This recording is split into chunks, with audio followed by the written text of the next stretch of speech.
let's talk 2 habits that all successful people have in common and how you can get started using these habits right away and really improving and taking control of many areas of life. Because by definition, if you focus on these ideas, they will force you to create lots of other little habits. So we'll kind of call them micro habits. So what are we going to be looking at here? Like I said, habit, it's more of focusing on these 2 areas is the habit itself, but there's 2 areas that you're gonna focus on. So that's why I just called it 2 habits, because really it's 1 habit, but that just gets way too complicated. So 2 areas, and when you focus on both of these, they're gonna force you to begin to have all these, like I said, little micro habits that spring into action.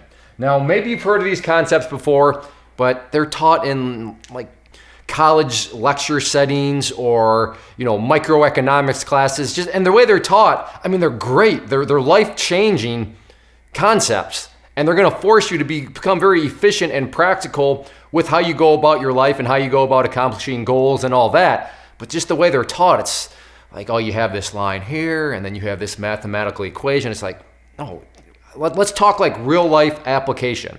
So the first thing, and down here, because what we're just trying to do right now is understand how these things work together.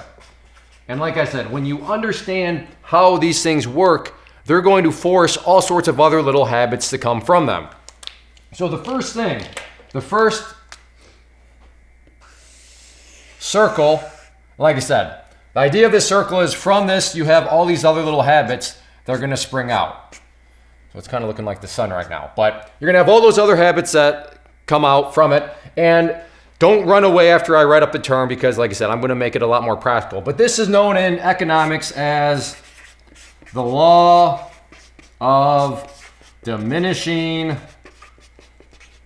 returns.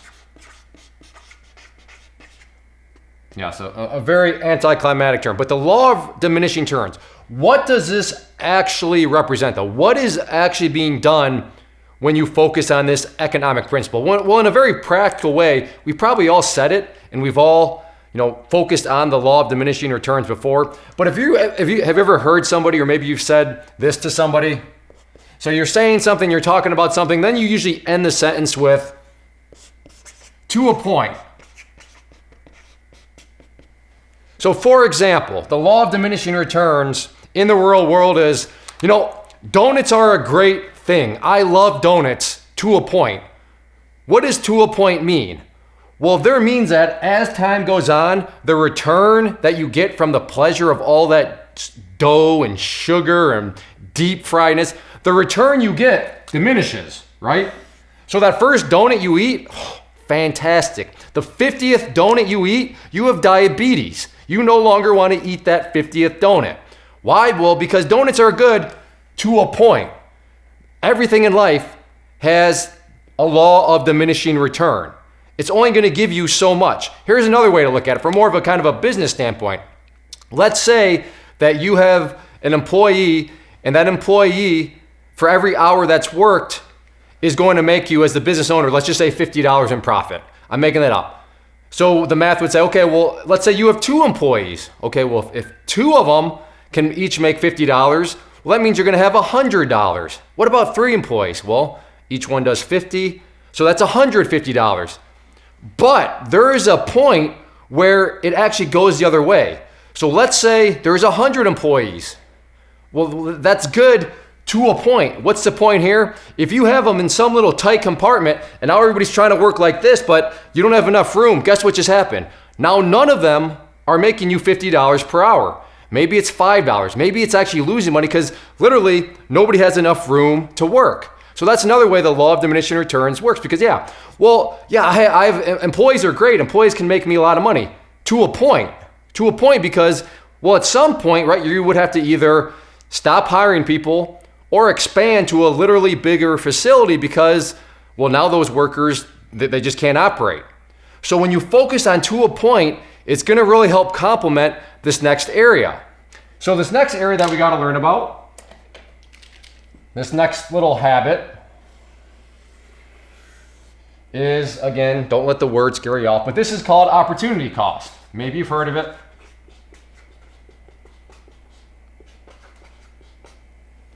It's hard to know which one. I mean, you really can't pick one or the other as your favorite because they really do work hand in hand. But this is a great one. And I mean, you've probably, I don't know if you've necessarily ever told somebody this, but I'm sure you've heard either a teacher or a friend or somebody just say, well, you're about to hear me say it, but somebody says, you know what, you gotta value your time. So what does that mean? What is an opportunity cost? Well, the saying that goes with opportunity cost is there's no such thing as a free lunch. What do I mean by that? Well, let's say that I tell you, hey, you know what? You want to go out to lunch with me? Sure, I'm going to pay for it, okay? And let's just say this lunch takes an hour and your meal cost $10. So, oh, great. What did you actually accomplish during that hour? Well, you saved $10, right? Because you got fed for $10, but you didn't have to spend the $10. But what happens if I'd have told you, well, you know what? You could have spent that hour instead of coming out to lunch with me, doing something else, and that same exact hour and time, you could have made $50. Was that a free lunch? No, actually that lunch cost you money because you could have been using your time doing something else much more valuable. So that's what an opportunity cost is at the core. What is something costing you from a time perspective? If you decide to use your time in this way, what sort of costs are associated with that? Another very common example that I love to use is people like, well, Netflix only costs, I don't remember. Well, let's just call it $10 a month. Netflix only costs $10 a month. That's true. Monetarily speaking, it's $10 a month. But if you sit there and watch Netflix 2 hours every night, what could you have been doing with those 2 hours? Could you have been using each of those hours to go generate, let's just call it $20? Well, now all of a sudden, and you start to run the math, the opportunity cost of Netflix, it's actually a whole lot more than $10, $15 a month because all that time you sit there watching Netflix, well, you could have been using that time to generate a whole lot more money. But there are definitely extremes in these situations, and this is how these work together. So the ultimate goal and what all successful people are always doing and striving for and accomplishing, it's not like, oh, it's smooth and perfectly. I mean, but the goal, the habit that they're always trying to do is bring these two together. So they want to bring these two together and then eventually create this sort of scenario where you have your law of diminishing returns, and then you have your opportunity cost, and then right here in this area, that is the goal. That is what all successful people are always striving after. Is it ever going to be perfect? Perfect? No, but is it going to keep you on the right track? Absolutely. Here's an example of, just taking things to an extreme with opportunity cost. Netflix. Netflix is for suckers. And not only am I not going to get Netflix, I'm going to work and grind and hustle for 15 hours every day after I get home from work. Yeah, I know that leaves me like 2 hours for sleep, but I don't care. 2 hours of sleep is plenty. Okay, well, let's think about things. Sure, you are definitely valuing your time.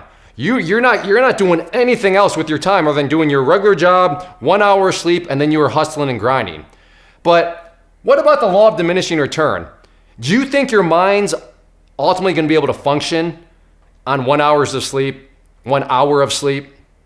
Right? Yeah, that's good. You want to hustle and grind. You want to get out there and just beast mode it to a point, right? Because there is a point out there where all you're going to be doing is walking around like a zombie. I mean, have you ever been there before? I remember back in college, like you were cramming for the test and you stay up like all night and then you show up and you're like, I don't remember anything I studied because I literally pushed myself way beyond what my brain was able to retain and remember because you don't think about to a point. Another example though, on the other side of things, I'm all for having fun. I'm all for enjoying life. I'm all for Netflix. So Netflix is a great thing to a point. If you're sitting there watching Netflix for 6 hours every day, you are not valuing your time. Your opportunity cost of that is off. It's crazy. It's off the chart. You're not getting where you're going to want to go because, well, you're not valuing your time. So the goal here becomes, all right, well, I mean, you could have Netflix, but you also want to make sure that you're out there hustling and grinding. These two work together And when you focus on these two habits, you're always going to be focused on trying to figure out where that fine balance is. And again, a sound bite out there, like, well, you got to find that fine balance. What people are actually saying is you have to find the balance between the law of diminishing returns and opportunity cost. You have to find the balance between, well, to a point something is good, but you also want to be able to value your time at the same, all these situations. So that's what successful people are really, really good at. And that's what you should be striving for. That's what I'm striving for. I'm trying to nail this as best as possible. That's my goal. Am I perfect at it? No, but like I said at the beginning, if you at least focus on trying to get there, it's not going to be a smooth ride, but you're always going to be on a path that's making sure to the best of your ability that you're honoring, let's not take things too extreme, but you also are valuing your time. And a lot of people out there, they have no idea. They're either going way too strong over here saying, well, I gotta value my time. All I'm doing, all work, zero play. Okay, have fun when your life is miserable and you're not even making any progress because you can't think straight because all you do is pound energy drinks and coffee and stay up all night trying to, it's okay. Take sleep. Sleep actually has value, right? I get it. Like, well, no, if I'm sleeping, I'm not making any money. Yeah, that's true to a point, right? So let these work together.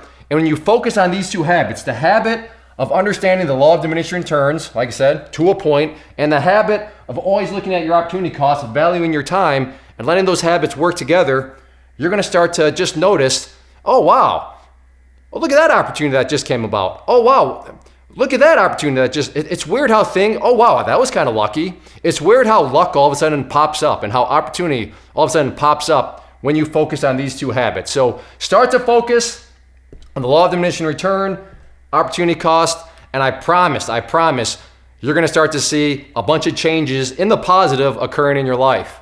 First off, thanks so much for watching the entire video. Real quick, before you go, I wanna invite you to a live webinar, web class, training, workshop, online event, whatever you want to call it, but it will be me live revealing to you what I've discovered that has allowed me to transform myself from being an employee to being my own boss, including how I had only one losing day out of 73 days in total. I'm going to cover 3 keys that have helped me unlock profitable consistency within the markets. The first key is super weird, but in a productive type of way. The second key is super awesome because it quite literally is wired into our DNA as humans, making it very easy to use. But in a cruel way, this becomes a pitfall for many traders. I'll explain it all though, including how to avoid the pitfall that it creates for some. And yeah, the third key, when you hear it, sounds way too good to be true, but it's not, and I'll show you how it all works. Then at the end, I open it up for a question and answer session that is, again, totally live. Even if you can't make the live session,